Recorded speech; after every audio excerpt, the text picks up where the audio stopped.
I'm Matt Gelka in Washington, where the president declared a public safety emergency and announced a plan to take over D.C.'s law enforcement.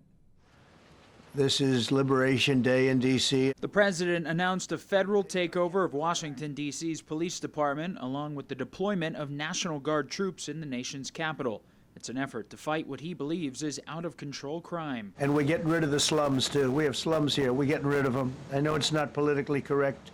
You'll say, oh, so terrible. No, we're getting rid of the slums where they live. The crackdown also comes with the promise of using federal police and agents in city streets, a pledge to bring in active military if necessary, and Trump didn't rule out trying to do the same in other cities. We have other cities also that are bad, very bad. You look at Chicago, how bad it is. You look at Los Angeles, how bad it is. We have other cities that are very bad. New York has a problem. We're starting very strongly with D.C., and we're going to clean it up real quick. A recent alleged attack on a former DOJ staffer in D.C. who was left bloodied after trying to stop a carjacking seems to be playing into the federalization push.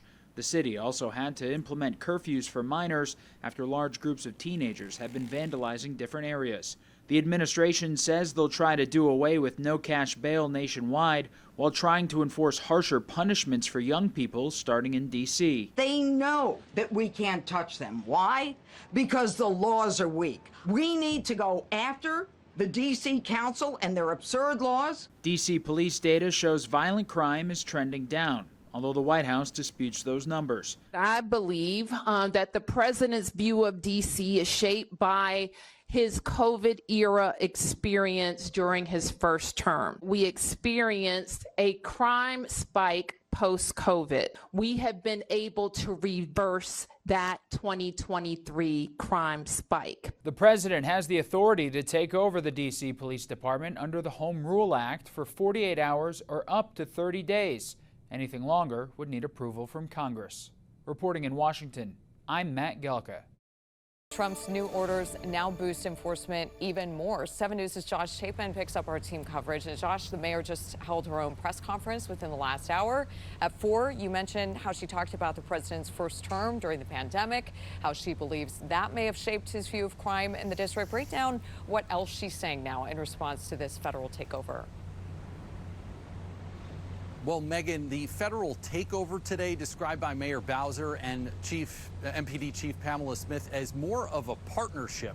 We pressed Mayor Bowser about what she meant by that, and she said that she is limited in what she can do, that she must comply with the law given the limited powers of D.C. and her government. After our repeated requests for interviews over the past few days, the mayor finally spoke to a room full of reporters this afternoon inside the Wilson building. She was joined by her police and fire chiefs. The mayor drilling down once again that crime numbers are at a historic low as contrasted with what the president said. The mayor said during special times of emergency, which the president declared today, she must give the services of the MPD to the federal government. But she was clear that Pamela Smith is still the chief in charge. The chief saying over the next 30 days, you'll see an increased police presence all over the district. She also said this. We have a relationship with our community that is very important to us, our community members. And so having our Metropolitan Police Department working alongside of our federal partners who have come into the city to really help us assess and deal with the crime, that some of the crime spikes that we have, we will work alongside them. D.C.'s police union supports the president's recognition of the crime crisis as laid out in the statement that you see on your screen there. They hope that the federal intervention is temporary and it paves the way to fix bad reform legislation. We will hear more from the police union as well as from Mayor Bowser when we see you at 6 o'clock. Scott and Megan, back to you. All right, Josh, thank you for your coverage there. We look forward to those updates. Well, D.C.'s top leadership will likely have to testify in an upcoming hearing on the city's safety. Chairman of the House Oversight Committee, James Comer, posted on X that they're planning to hold the hearing next month with the District Attorney General, the council chairman, and the mayor. I'm Matt Gelka in Washington, where D.C.'s police union is saying they're welcoming the federal help after the president has temporarily taken over law enforcement in the district. National Guard troops arrived at Washington, D.C.'s Armory with 800 guardsmen deployed as part of the president's federalization of the city's law enforcement. Our capital city has been overtaken by violent gangs and bloodthirsty criminals. We have more police, and we want to make sure we're using them. When critics pointed to data showing violent crime at a 30-year low, the White House said the numbers were being cooked. D.C.'s police union agrees. This concept that crime is down is really an old trope, and we're currently sitting at 3,180 with more than 800 vacancies for the position of sworn police officer.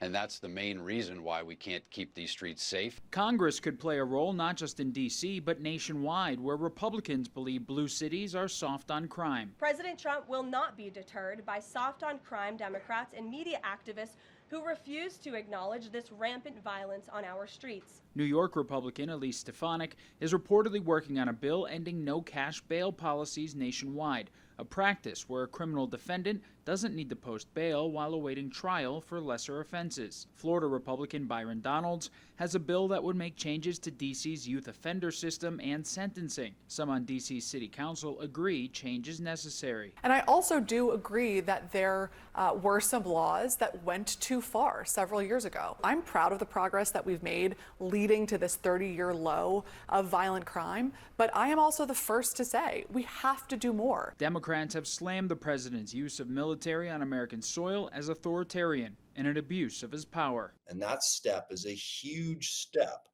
towards an autocratic government with a president who has his own domestic police force. So that's the biggest thing that alarms me about it. Republicans could also look to quickly fill the Superior Court bench in D.C. with vacancies that have made it harder to fight crime in the Capitol. Nominees require Senate confirmation, and the chamber has been slow to act. Reporting in Washington, I'm Matt Gelka. Right now at 5:30, a new video coming in overnight showing FBI and DEA agents on patrol in Georgetown. There are just some of the hundreds of federal law enforcement officers that have been positioned in D.C. in response to President Trump's crime crackdown. Thanks for being with us this Wednesday morning. I'm Adriana Hopkins. And I'm Melanie Hastings in for Adam Longo. A White House official says since the federal takeover of D.C. police on Monday, the 60 arrests have been made so far. Well, that includes arrests for murder, drugs, gun offenses, stalking, DUI, and others. And hundreds of members of the National Guard are also deploying to D.C. This is video of some troops near the Washington Monument last night. Their mission is to support local and federal officers as President Trump takes aim at what he calls out-of-control crime in D.C. Well, 7 News' John Gonzalez is live at the D.C. Armory, where about 100 National Guardsmen filled out the necessary paperwork ahead of their local mission. That's right, Adriana. Good morning. And staffers here at the D.C. Armory tell me that they are expecting very long days with a lot of overtime, similar to what they saw back in 2021 when the J6 Capitol breach happened. More than 25,000 D.C. National Guard soldiers were activated to secure the Capitol. Well, this time around, 800 of these soldiers have been deployed here locally, and many of them started arriving yesterday while our cameras were rolling. The Guard and federal agents are part of this rare mobilization, and Mayor Muriel Bowser says she wants to make the most of it. She sat down Tuesday with U.S. Attorney General Pam Bondi, who's now leading this public safety effort here in the district.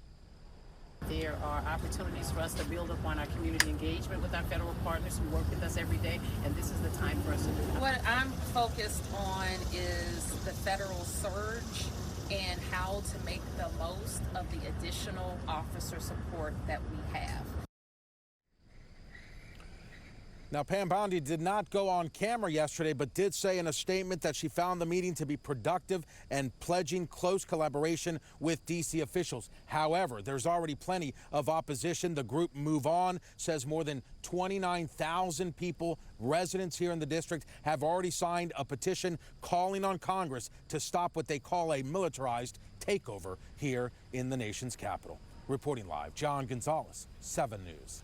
Now, we've been telling you crime is down in D.C., specifically violent crime, which is down 26% compared to the same time last year. But for many, crime is still top of mind. U.S. Attorney for D.C., Jeanine Pirro, is pushing back on the reports that crime is down. She references data showing 23 teenagers were shot and killed in D.C. last year, and 16 have been shot and killed this year. You tell these families crime has dropped. You tell the mother of the intern who was shot going out from McDonald's near the Washington Convention Center, oh, crime is down. You tell the kid who was just beat the hell and back with a severe concussion and a broken nose, crime is down. No, that falls on deaf ears, and my ears are deaf to that.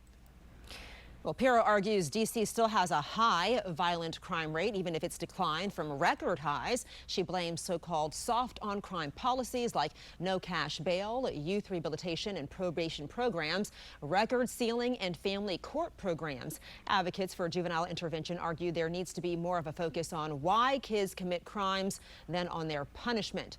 Of course, stay with 7 News as we continue to follow the federal takeover of D.C. police and the deployment of the National Guard. We have more insight into how this operation works and what D.C. police officers are saying about it. You can find that on our homepage.